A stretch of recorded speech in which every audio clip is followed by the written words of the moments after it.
Hari ini kita coba berbicara tentang komunikasi yang efektif.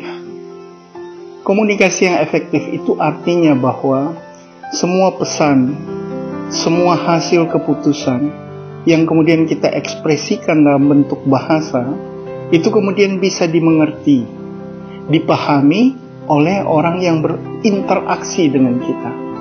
Namun, yang menjadi persoalan apakah mereka yang menjadi lawan bicara kita dapat menerima isi dan harapan dari komunikasi yang saya ungkapkan.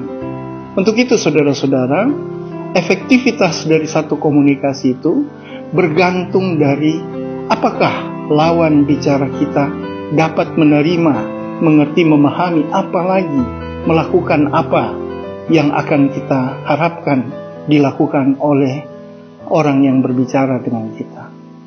Saudara-saudara, pada kesempatan ini saya ingin menyampaikan bahwa ungkapan dari seseorang itu kemudian akan diterima bagaikan receiver menerima signal yang saya kirimkan.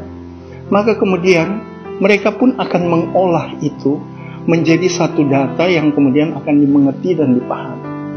Hanya saja saudara-saudara, dalam ilmu jiwa, sesuai dengan buku yang saya tulis, yaitu tentang interaksi jiwa manusia, bahwa ketika orang menyampaikan sesuatu yang dihasilkan dari pikiran dan perasaannya sendiri, maka dipastikan bahwa akan terjadi penolakan, akan terjadi ketidakpahaman, akan menjadi pertentangan di dalam interaksi tersebut.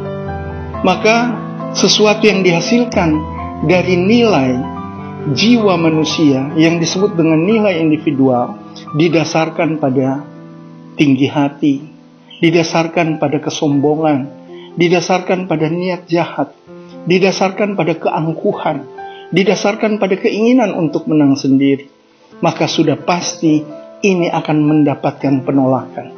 Maka komunikasi itu akan disebut sebagai komunikasi yang tidak efektif, tidak bermanfaat.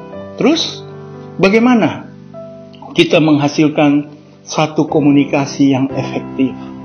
Saudara-saudara, sebagaimana yang telah kita ketahui bersama, manusia memiliki yang disebut dengan nilai dasar. Nilai dasar atau nilai-nilai ketuhanan yang menuntun pikiran dan perasaan manusia itu menjadi dewasa, menjadi sifat dasar manusia, yaitu sifat-sifat Tuhan yang disebut sebagai nilai-nilai universal. Nilai universal harus dilandasi pada ekspresi yang dihasilkan dari jiwa manusia, kerendahan hati, niat yang baik, kelembutan hati. Semuanya itu kemudian akan mendatangkan kebersamaan, mendatangkan interaksi yang mempersatukan. Ketika kita mengekspresikan sesuatu dari nilai, dari pikiran dan perasaan yang baik, maka kemudian itu akan diterima. Maka ketika kita berbicara, ketika kita berkomunikasi, nilai-nilai universal haruslah mendasari semua apa yang menjadi target tujuan kita dalam berkomunikasi. Demikian.